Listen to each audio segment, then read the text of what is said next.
सरकार हमारे ही पीछे पड़ी है।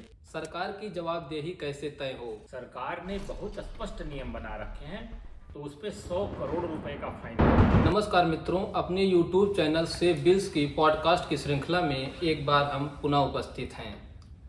हम जानते हैं सड़क सुरक्षा व यातायात सुगमता को समर्पित थे। दोस्तों, हमारे चैनल पर लगातार आपसे सड़क सुरक्षा व यातायात के विषयों पर विमर्श होता रहा है। दोस्तों, अक्सर हम समाज में देखते हैं सरकार व व्यवस्था के प्रति एक क्रोध दिखाई व सुनाई पड़ता है। जैसे सड़क टूटी हो, सड़क पर गड्ढा हो, पानी बढ़ा हो, बिजली का तार टूटकर सड़क पर पड़ा हो, किसी पेड़ की टहनी टूटकर सड़क पर पड़ी हो, तो लोग इस व्यवस्था को देखकर व्यंग कसते हुए कहते हैं कि हमारी गाड़ी का चालान तो तुरंत हो जाता है, लेकिन इस अव्यवस्था का चालान कौन करेगा? सरकार की जवाबदेही कैसे तय हो? तो ऐसा नहीं है कि सरकार ने इन विषय पर कभी विचार नहीं किया। सरकार ने हर विषय पर विचार किया है और व्यवस्था बनाया है, लेकिन इस व्यवस्था को सरकारी मशीनरी लागू कैसे करती है, ये सबसे महत्वपूर्ण हो जाता है।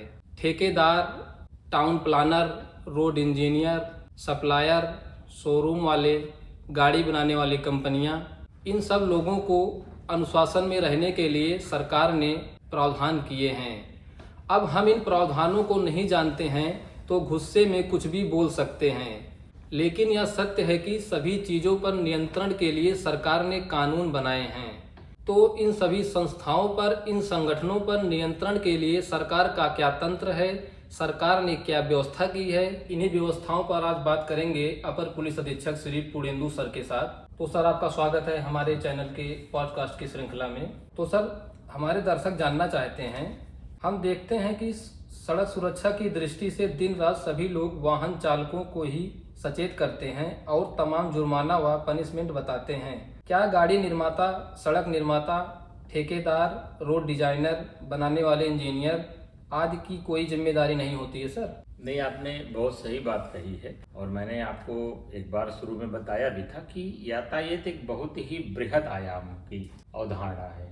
इसमें केवल मनुष्य नहीं शामिल है, इसमें मैंने आपसे कहा था कि मोटर भी शामिल है, मशीन भी शामिल है, मटेरियल भी शामिल है। गाड़ी की खराबी से भी दुर्घटनाएं होती हैं, सड़क की खराबी से भी दुर्घटनाएं होती हैं, और सड़क और गाड़ी दोनों के मिलने से अगर ड्राइवर में कोई गड़बड़ी होती है तो उससे भी दुर्घटनाएं होती हैं।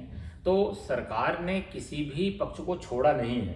ऐसा नहीं है कि ऐसा है कि हमारे जनता के लोगों को लगता है कि सरकार हमारे ही पीछे पड़ी है, पुलिस हमारे पीछे पड़ी है, दिन रात उनको जुर्माना और चालान की धमकी दी जा रही है। ऐसा नहीं है। सरकार ने बहुत स्पष्ट नियम बना रखे हैं, गाड़ी बनाने वाले के विरुद्ध भी, गाड़ी में फर्निशिंग करने वाले के विरुद्ध भी, सड़क की डिजाइन बनाने वाले के विरुद्ध भी, और सड़क बनाने वाले के विरुद्ध, सड़क मेंटेन करने वाले विरुद्ध, सभी लोगों के विरुद्ध दंड के प्रावधान किए गए हैं यदि उनकी गलती से कोई दुर्घटना होती है तो इस प्रकार से सरकार ने, ऐसा नहीं है कि केवल वो जनता के ही ऊपर अत्याचार करने के लिए उतारू है। सरकार केवल जनता की भलाई के लिए सारा कानून बनाई है। मैंने आपसे पहले भी बताया है, सभी दर्शकों को मैं बता दूं कि मोटर व्हीकल एक्ट एक कल्याणकारी अधिनियम है। इसमें आपके ऊपर कोई दंड नहीं लगाया जाता है, इसीलिए इसको आपका अपराध नहीं कहा जाता, इसको उल्लंघन कहा जाता है। यह एक कल्याणकारी अधिनियम है जो आपके कल्याण के लिए बनाया गया है, न कि इसका सरकार का कोई फायदा इसमें। सर, एक और सवाल है सर, वाहन कंपनियों के खिलाफ जनता क्या कर सकती है सर? देखिए, एक धारा 182A है मोटर व्हीकल अधिनियम की, वह बहुत ही बृहद धारा है और उसमें उसने जो लोग गाड़ी बनाते हैं, यदि वह गाड़ी MB एक्ट के अध्याय 7 के मानकों को नहीं पूरा करती है, जो मानक गाड़ी के दिए गए यदि उनको पूरा नहीं करती है, जैसे सुरक्षा के मानक हैं। जैसे आपको याद होगा कि एक बार एक कंपनी आई तो उसकी लो सस्पेंशन की गाड़ियां थीं जो सड़कों पर नीचे टकरा जाती थीं। एक बार ऐसी गाड़ी बनी जिसमें प्रदूषण के मानकों का उल्लंघन हो गया था। अब मैं नाम नहीं लेना चाहूँगा, तमाम ऐसे ब्रांड हैं जिन्होंने अपनी हजारों गाड़ियाँ कॉल बैक की थी। तो उन लोगों को सरकार ने इन मानकों को पब्लिश कर दिया है, पब्लिक डोमेन में है। यदि जनता के लोगों को, खासतौर पर जो जनता में थोड़ा तकनीकी रूप से जानकार लोग हैं, यदि उनको लगता है कि इस गाड़ी में कोई मैन्युफैक्चरिंग डिफेक्ट है और इससे दुर्घटना हो सकती है, मानव जीवन खतरे में पड़ सकता है, पर्यावरण प्रदूषित हो सकता है या पर्यावरण खतरे में पड़ सकता है, तो इसकी कंप्लेंट कर सकते हैं। और कंप्लेंट सही पाए जाने पर मैं आपके सभी दर्शकों को बता दूं कि 2 प्रकार के दंड दिए गए हैं। एक तो 1 लाख रुपए प्रति वाहन का दंड है, जितने भी वाहन गलत बनाए गए हैं। यदि पूरी लाट ही गलत बन गई है तो उस पर 100 करोड़ रुपए का फाइन किया गया है। ये ऑटोमोबाइल कंपनियों पे बहुत बड़ी नकेल कसी सरकार ने जरूरत इस बात की है कि हमारे बीच के जो जानकार लोग हैं वो गाड़ियों की कमियों के बारे में सरकार को या सही फोरम पे सूचना दें। सर हमारा अगला सवाल है, रोड डिजाइन बनाने वालों पर सरकार व जनता कैसे लगाम लगा सकती है? देखिए, सिविल इंजीनियर्स हमारे हैं, जो टाउन प्लानर्स हैं, रोड इंजीनियर्स हैं, वो सड़कें डिजाइन करते हैं। अभी पिछले दिनों 2 बड़े चर्चा में पुल आए थे। एक आपने देखा होगा, मध्य प्रदेश का पुल था जिसपे 90 डिग्री के एक टर्न रेलवे ओवरब्रिज बनाया गया था, और एक बिहार का पुल था। ये दोनों पुलों ने पूरे की पूरे अभियंता समाज को झकझोर के रख दिया था, और सोशल मीडिया के हमारे जो वॉलंटियर्स हैं वो टूट पड़े दोनों सड़कों को लेके, पक्ष विपक्ष में मारा मारी होने लगी। यह सत्य है कि यदि कोई रोड ऐसी डिजाइन की गई है जो सड़क सुरक्षा के लिए खतरनाक है, रोड सेफ्टी के लिए खतरनाक है, प्रदूषण फैलाने के लिए खतरनाक है, तो निश्चित तौर पे ऐसी रोड डिजाइन करने वाले जो कॉम्पिटेंट अथॉरिटी हैं उनको दंडित किया जा सकता है। इसमें 1 लाख रुपए तक जुर्माना उनके ऊपर लगाया जा सकता है।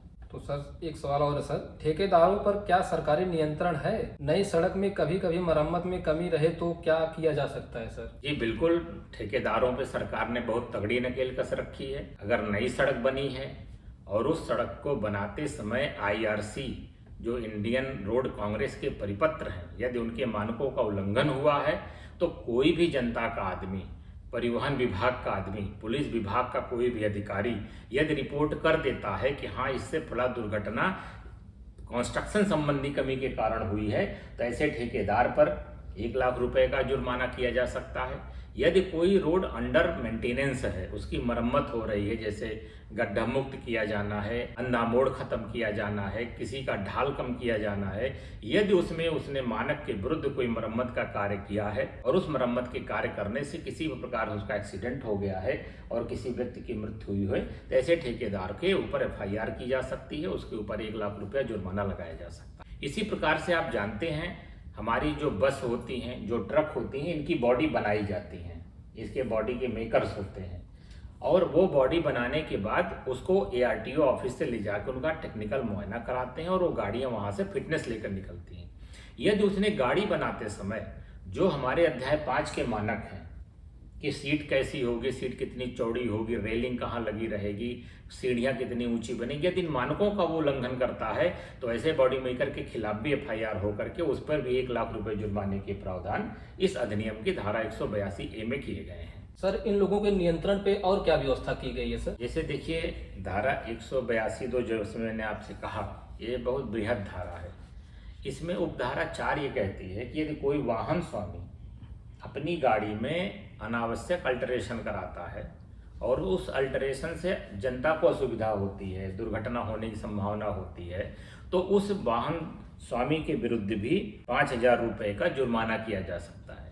इस अल्टरेशन की परिभाषा में जैसे मैं बताऊं, लोग मडगार्ड लगा लेते हैं, लोग पटाखा साइलेंसर लगा लेते हैं, लोग गाड़ियों पर साइड में बड़े बड़े स्टिकर लगा लेते हैं, या लोग अनधिकृत तरीके से गाड़ी के ऊपर कैरियर लगा लेते हैं। इस तरह के जो लोग गाड़ी की ढांचे के साथ छेड़छाड़ करते हैं, ऐसे लोगों को भी दंडित किए जाने का प्रावधान इस अधिनियम में किया गया है। इसी प्रकार से इस अधिनियम की धारा 199 है, वो कहती है कि यदि कोई कंपनी, जैसे मान लीजिए कि कोई बड़ी कंपनी है जो सड़क निर्माण में, गाड़ी निर्माण में लगी हुई है, तो यदि उसकी गलती पाई जाती है तो यह बहुत बड़ा कदम सरकार ने उठाया कि ऐसी कंपनी के डायरेक्टर, मैनेजिंग डायरेक्टर और अन्य वरिष्ठ अधिकारियों के खिलाफ भी FIR हो सकती है, वो लोग भी इससे छोड़े नहीं जाएंगे। इस प्रकार से धारा 182A और धारा 199, ये दोनों धाराएं जनता के अलावा जो दुर्घटना को पैदा करने वाले कारण हैं, कार की डिज़ाइन है, रोड की डिज़ाइन है, रोड की मरम्मत है, तो इन लोगों के ऊपर लगाम रखने के लिए इसमें व्यवस्था की गई है। आप देखते होंगे सड़कों पे लोग सड़क की पेंटिंग कर देता है ठेकेदार, वहाँ पेड़ खड़ा रहता है, कोई खंभा खड़ा रहता है, या डिवाइडर बना देता है, वहाँ पे हैजार्डस साइन, रोड साइनेज नहीं लगाता है, या सड़कों के किनारे जो रोड साइनेज होने चाहिए, जो रोड मार्किंग होनी चाहिए, अगर वो ठेकेदार उसकी उपेक्षा करता है और उससे एक्सीडेंट हो जाता है, ये सभी लोग इसमें दोषी पाए जाएंगे। इस प्रकार से सरकार ने इन सभी लोगों पर लगाम लगाने के लिए पर्याप्त व्यवस्था एमबी एक्ट में की है। साथ ही साथ भारतीय न्याय संहिता की तमाम ऐसी धाराएं हैं जो इस प्रकार की कार्य उपेक्षा करने वालों के विरुद्ध कार्रवाई करने को सरकार को पावर देती हैं। तो मैं सभी दर्शकों की कहना चाहूँगा कि पुलिस विभाग, परिवहन विभाग केवल आपके पीछे नहीं पड़ा हुआ। आपसे इसलिए बार बार बात होती है, यह सीधे आपकी सुरक्षा से जुड़ा हुआ मुद्दा है। बाकी लोग तो इसके बेनिफिशियरी हैं, उनको अलग तरीके से सरकार निपटेगी, परंतु जागरूकता जनता के बीच में इसलिए हम जाके कर रहे हैं ताकि जनता के प्राणों की रक्षा हो सके, वो दुर्घटना का शिकार न होने पाए। तो सर बहुत बहुत धन्यवाद सर, आपने इन सभी कारणों को बताया, इनको नियंत्रण के लिए कैसे नियंत्रण किया जा सकता है, इन सब चीज़ों को बताया, तो लोग भी इससे जागरूक होंगे और अपने आसपास हो रहे ऐसे कार्यों का कहाँ पे शिकायत करनी है, पुलिस को शिकायत करनी है, जनता अवश्य जागरूक होगी।